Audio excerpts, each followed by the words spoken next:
이번 강은요, 네 번째 과목, 전기 위험 방지 기술입니다. 우리는 이 실제 시험 일자가 2015년 8월 16일 날 시행됐던 문제입니다. 첫 번째 문제를 보니까요, 전기에 의한 감전사고요. 다시 말하니까 전격의 당한 거죠. 전격. 전기로부터 충격을 당한 겁니다. 전격에 의한 사고를 방지하기 위한 대책이라도 이건 항상 여기 이래 됐지만 안전대책이 아닌 것은, 잘못된 것은 이런 말이죠. 첫째, 전기설비에 접지하는 거죠. 접지를 하는 목적은 감전과 방지가 되지 화재 방지, 폭발 방지 다 되는 거죠. 두 번째, 전기기기에 대한 전격 표시입니다. 이것은 감전에 대한 것이 아니고 우리 소비자에게 이런 전격이다, 이런 변압기다, 이런 충전기다 알리는 것이죠. 그래서 이것은 안전에 대한 대책이 아니죠. 쉽게 말해서 일종의 품질 표시가 되겠습니다. 답은 2번이고요. 전기설비는 우리는 150V 이상이거나 또는 습기가 많은 곳에는 반드시 뭘 해야 된다, 법적으로? 누전 차단기를 설치해야 됩니다. 충전부가 노출된 부분은 절연용 방호구를 설치하고 또는 뭐 이렇게 테이핑 같은 거 하는 방법이라든지 나선을 사용하지 않고 피복선을 이런 것들이 다 전기에 대한 감전 방지 대책이 되겠습니다. 답은 몇 번? 2번이었습니다. 이게 이제 간접 접촉에 의한 감전 방지 방법이니 또는 직접 접지에 대한 방어 방법을 했습니다. 합격자가 이런 얘기했습니다. 안전한 합격을 위해서는 직접 접촉에 의한 감전 방지 방법도 기억하는 것이 여러분 이번 시험 합격에 안전하게 합격할 수 있다, 이런 얘기가 되겠습니다. 62번입니다. 보면서 이렇게 답을 봐야 돼요. 벌써요. 뭐냐 그러니까 접지 공사의 저항값 규정을 옳게 나타낸 것은 그랬어요. 접지 공사는요, 네 가지가 있어요. 1종 접지 공사는 15 미하니까 맞아요. 답이 나왔어요. 2종은 1선 진학분의 155 미하예요. 그러니까 틀렸어요. 그렇죠? 그 다음에 제3종 접지 공사는 105 미하, 특3종도 105 미하가 되겠다. 답은 몇 번? 1번입니다. 이것은 실기 필답형에도 잘 출제되는 문제가 되겠습니다. 그럼 63번 보도록 하겠습니다. 63번은요, 어떤 문제가 나왔나? 63번은 정전기 발생에 영향을 주는 요인으로 볼 수 없는 것은 그랬어요.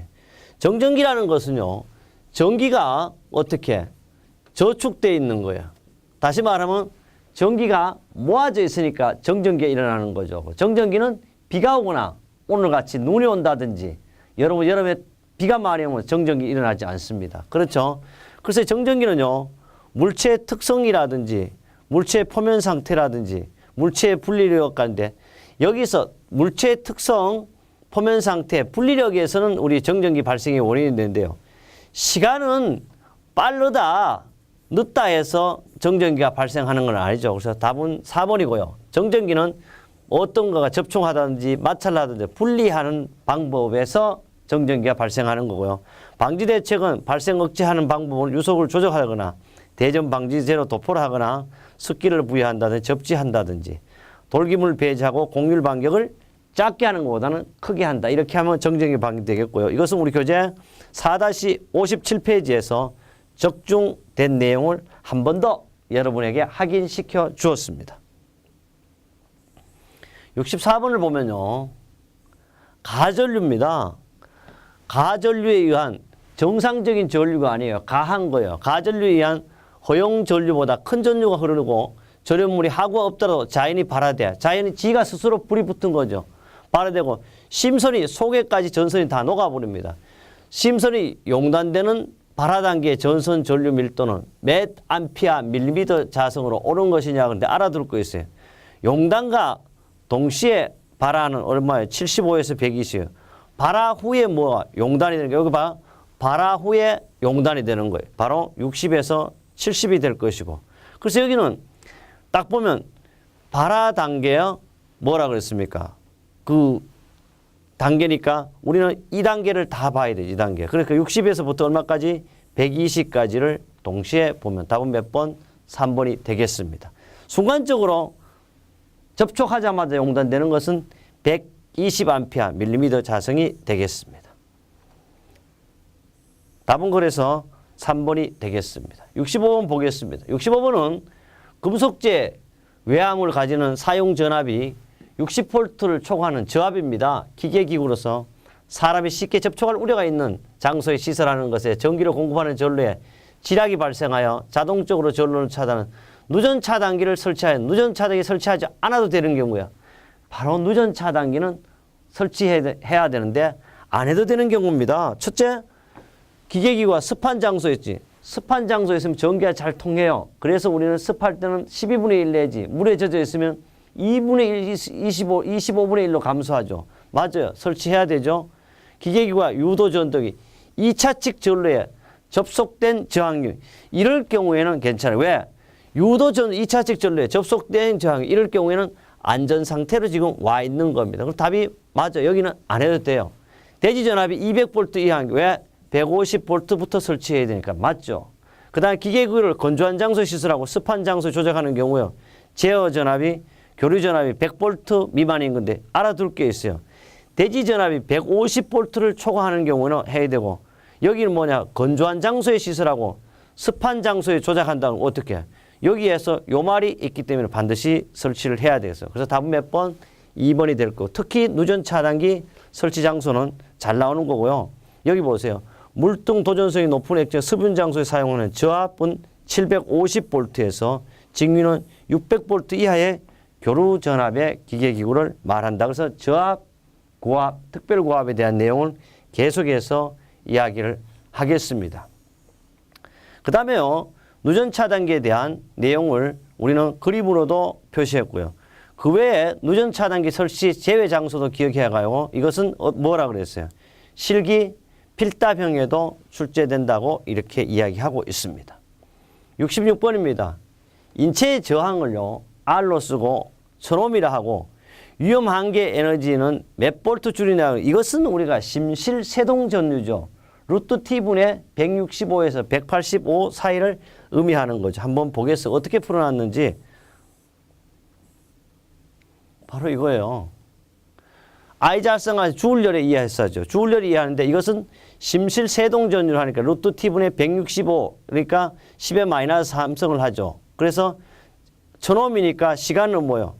시간이 없으니까 표시 안 됐으니까 그냥 27.23이고 이것은 수없이 많이 나오고 특히 우리 교재에 이 4-3에도 위험 한계 에너지도 표시되어 있지만 우리 산업안전 필기 교재 역시 4-11 문제 23번으로도 적중되었습니다. 그래서 27.23이 보기가 몇 번이었나요? 두 번째 2번입니다. 그래서 저는 이제 눈으로도 벌써 다 오래 하는 거예요. 어떤 분이 그랬어요. 이런 얘기 하다. 전기 오니까 멘붕이 온다. 전기가요. 학문적인 것 같으면 어렵죠. 학문적이 아니에요. 이것도 있잖아요. 원리적인 보다는 이런 시험 문제가 나오고 똑같은 거기 때문에 너무 어렵게 생각하면 그러니까 머리에 수학적인 지가 난다. 그럴 필요까지는 없다. 67번이에요. 계약 전력 500kW, 수전압이 22.9kV, 2차 전압 220V, 3상인 저압 측이 임여 상태에 접지하고자 할 때 접지 저항의 최고값은 건데 단 변압기 1차 측 일선 지락 전류예요. 일상 지락 전류 15A, 기타의 조건은 무시한다 건데 실제 여러분 67번은요. 거창하게 계약이 어떻고 수전압 이렇게 되면 이 문제는 계산하는 것 같고 여기에 해당돼 그렇지 않습니다. 원래 2차 전압 220V 3상이면 몇 종 접지 공사를 하면 제2종 접지 공사를 해야 돼요. 2종 접지 공사를 하는데 2종 접지 공사의 접지 저항은 일선 지락 전류분의 155 이하를 알잖아요. 그럼 사실 이런 거 다 필요 없어요. 뭐 일선 지락 전류분의 그리고 여기 나와 있네. 일석 지락 전류는 얼마냐 그러면 일성 지락 전류 모르는데 여기 가르쳐 줬으니까 15A 그랬어. 그러니까 150이니까 똑같이 나누면 남는 거는 뭐가 있어요? 바로 15ohm이 되잖아요. 답은 몇 번? 2번. 이렇게 쉽게 우리는 찾을 수가 있습니다. 그래서 일선 지락 2종은 일성 지락 분분의 155ohm 이하라는 거. 요 내용만이라도 꼭 기억해야 하겠습니다. 68번입니다. 감전사고를요 일으키는 주된 형태가 아닌 것은 첫째, 감전이 온다, 전격이 온다는 것은요 바로 충전전로에 인체가 접촉되는 거예요. 전기를 만지니까 접촉이 되니까 당연히 전격이 오고 감전이 되는 거죠. 이중 절용 구조로 된 전기기계를 사용한. 이렇게 하면 어떻게 되겠어요? 이거는 이중 절용 구조로 됐다. 이중 절용은 뭡니까? 이중 절용. 여기에다가 우리가 이게 펜인데 여기에가 전선이 있어. 한 번만 테이핑을 하는 거 또 한 번 했다 이거야. 몇 겹으로 쐈으니까 전기가 통한다는. 당연히 안 통하니까 감전사고 일으키지 않죠. 지금 여러분 있잖아요. 제가 핀 마이크를 꼽았는데 이 마이크 자체가 어떻습니까? 마이크 자체가 전기가 오고 있어요 사실. 그러나 뭐로 됐어?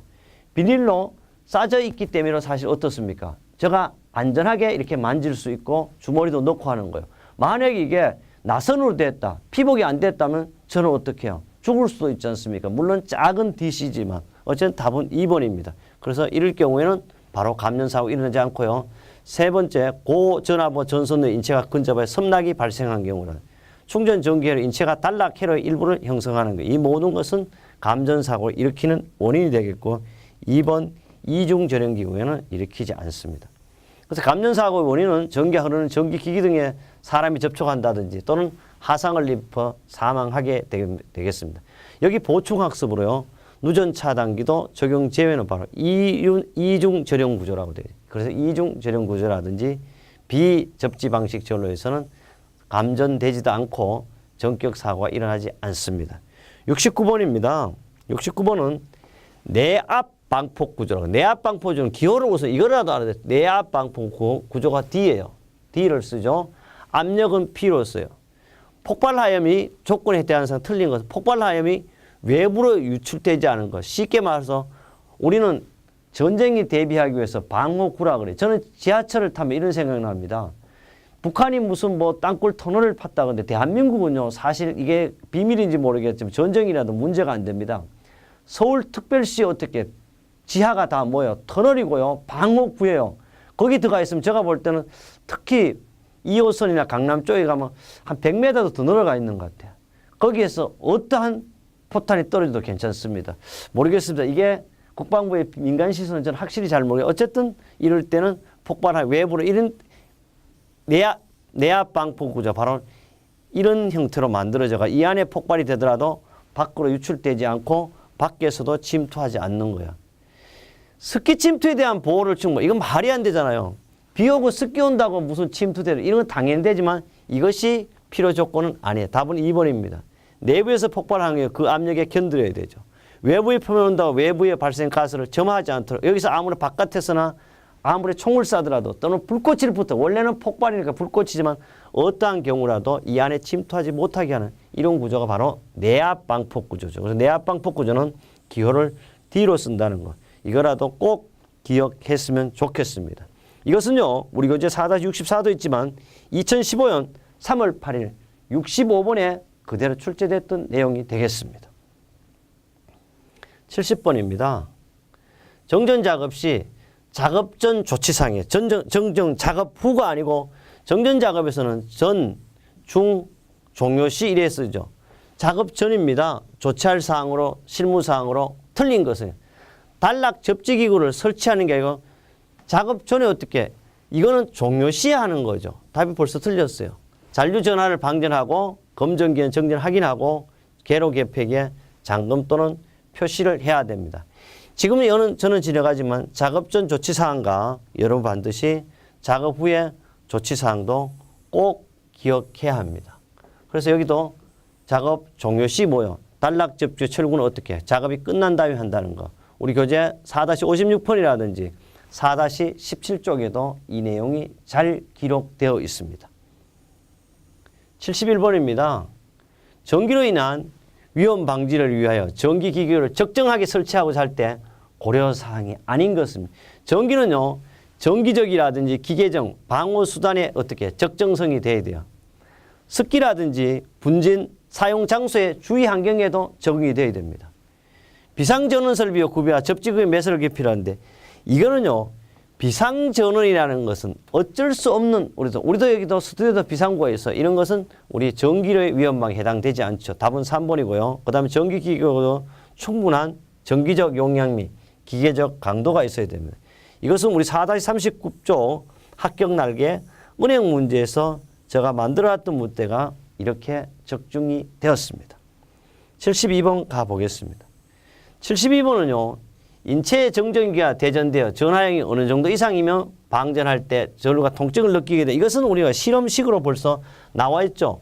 우리 인체의 정전기가 대전되어 전하량이라는 것은요. 바로 2 곱하기 2에서 2도 좋고 3도 좋은데 10의 마이너스 5성이 아니고 바로 여러분 핵물의 10의 마이너스 7성이 되겠습니다. 이렇게 이것은 인체로부터 방전되는 대전량을 이렇게 실험식으로 만들어 놓은 것이 되겠습니다. 답은 몇 번? 3번 되겠습니다. 73번입니다. 73번은 할선 장구 중에서 할센 시메라의 사용 목적이 아닌 것은가? 할선 시메라는요, 우리 전기는 살아있는 전기를 만드니까 할선 시메라는 첫째, 충전 중인 전선을 장선할 때, 연결할 때라든지 충전 중으로 역시 변경할 때라든지 할선 작업으로 에다 등을 교환할 때 이거예요. 그럼 4번은 특별 고압이에요. 검정 및 잔존 전하를 방지할 때 이거는 뭐야? 바로 검정기로 확인하게 돼 있어요. 특별 고압이라는 건 얼마요? 반드시 7000V 이상을 특별 고압이라 한다. 그래서 답은 4번이 되겠습니다. 그 다음에 74번입니다. 74번은요, 일종의 실험식을 만들어 놓기 위한 거죠.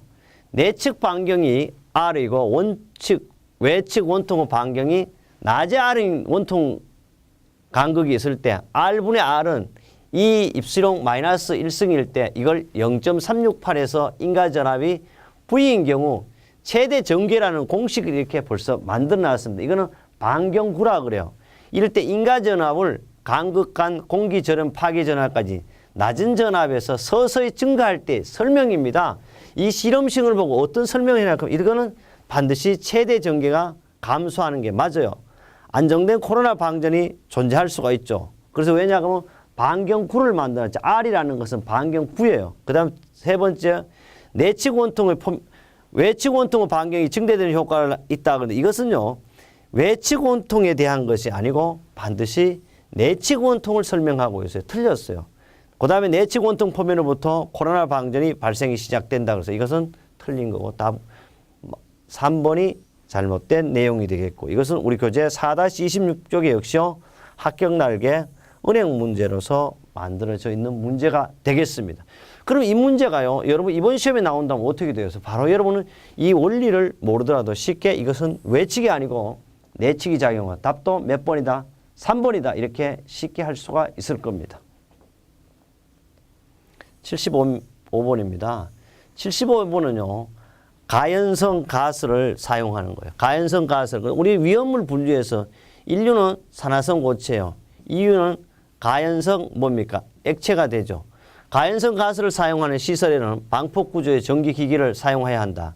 전기기기의 방폭구조 선택은 가연성 가스 무엇에 하냐 하면 반드시 방폭구조를 결정할 때는 하염 일조 한계와 발화 온도입니다. 몇 도시에 화재가 발생. 그래서 이것은 4번이죠. 하염 일조 한계와 발화 온도에 대해서 이야기하고 있습니다. 계속해서 좀 더 보면요. 바로 이게 나올 겁니다. 방폭전기를 방폭구조를 선척할 때는 설치된 지역의 지역 등급 구분이 아니라 가스 발화 온도, 그 다음에 내압 방폭구조 최대 안전 틈새 최소 점화 전류 표면 온도 여러 가지를 나타내고 있지만 가장 중요한 것은 하염 일조 한계가 뭐다? 발화 온도를 가지고 결정한다는 거예요. 76번입니다. 76번은요.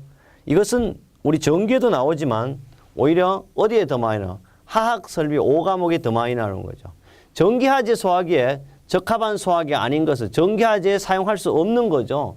사이마탄소 소화기, 분말 소화기, 이산화탄소 다 돼. 이거는 산알칼리 소화기는 일반적인 화재 A급에 적용하고 있습니다. 그래서 상알칼리 소화기는 일반 화재, A급 화재에 적용하는 것이다. 이렇게 알고 있습니다. 특히 여기요. 1류는 산화성 고체, 2류는 가연성 고체, 3류는 자연발화성 및 금수성, 4류는 인화성 액체, 5류는 자기반응성 물질, 6류는 산화성 액체가 되겠습니다. 이 내용만 가지고도 주로 시험에 나오는 예가 있고요. 특히 대상물에 대한 소화기를 이렇게 구분도 해보았습니다. 여러분 한번 참고로서 이거는 쭉 받으면 되겠습니다. 77번입니다. 77번은 점화원의 정상적으로 회전 중에 전기 스파크를 발생시키는 거 가지고 우리는 뭐냐 그러면 점화원인데요. 점화원은 현재적 점화원과 바로 이런 현재적 점화원과 잠재적 점화원이 있어요. 여기에 말하는 전기 스파크를 발생해 전기 설비는 그런데 여기에 나오는 건 모든 것은요. 계팩이라든지 제어기라든지 보호계 이런 것들은 그 뭐냐 그러면 잠재적 점화원이에요. 여기서 말하는 정상적으로 회전 중에 일으키는 가지고 이런 걸 가지고 현재적 점화원인데 현재적 점화원은 어떤 것이냐 그러면 바로 전동기와 슬립닉 같은 게 현재적 점화원이 되겠죠. 답은 3번입니다. 78번입니다. 78번은 인체 감전사고 방지 대책으로 가장 좋은 방법은 건데 이걸 자체를 이 다 돼요. 다 되지만 개통 전기의 모든 개통으로 비접지 방식으로 해보면 어떻겠습니까? 감전사고 일어날 필요 없죠. 접지가 안 되니까 이런 방법을 선택하는 것이 가장 좋은 방법이 되겠습니다. 기타요. 이중 절연 구조라든지 절연대와 감전 위에 없는 장소, 비접지 방식 절연 이런 데는 뭐다? 바로 접지를 할 필요성도 없습니다.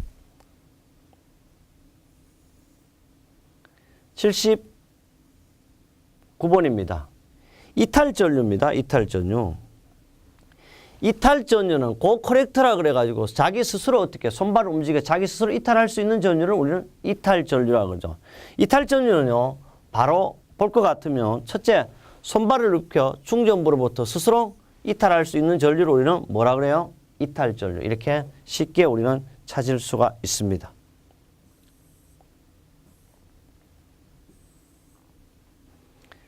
봐요. 안전하게 스스로 접촉된 전원으로부터 떨어질 수 있는 최대한도의 전류. 참을 수 없어 고통스럽으나 스스로 손발을 움직여 누가 도움을 받지 않고도 떨어질 수 통상 8에서 15mA입니다.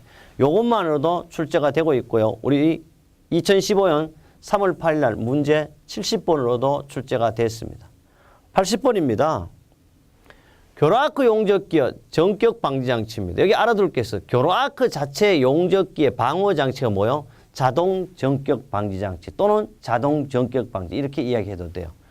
시동 감도에 관한 용어의 정의를 옳게 나타낸 것은 시동이라는 것은요. 시작할 때의 전류를 옳게 나타낸 것은요. 이거는 용접봉을 모재에 접촉시켜 아크를 발생시켜 전격 방지 장치에 작동될 수 있는 용접기의 2차 측의 순간적인 그 최대 전압을 가지고 우리는 시동 전류라 이렇게 이야기하는데요. 조금 보면요. 여기에서 이제 그림으로도 제가 나타냈어요. 우리 용접 전류에 적합한 홀도를 사용한다 그런데 요거 내용보다는요. 시동 시간과 여기 보면 잘 나타내는데 시동 시간은 역시 금방 용접봉이 모재에 접촉하고 나서 주제어 장치의 주접점이 패로돼 용접 2차 측에 순간적으로 최대 전압, 높은 전압을 발생시키는 걸 시동 전압이라 그러고요. 시동 시간은 시동 시간과 반대되는 개념이죠. 그래서 시동의 반대가 뭐다? 시동이다. 이렇게 생각하고 시동은 시작할 때 최대 전압을 시동 시간이다. 이렇게 이야기하고 있습니다. 우리 이렇게 했어요. 네 번째 과목인 전기 위험 방지 기술을 마무리했습니다. 다섯 번째는 바로 하학설비 위험 방지 기술입니다. 하학설비 위험 방지 기술에서 제가 여러분과 함께 하겠습니다.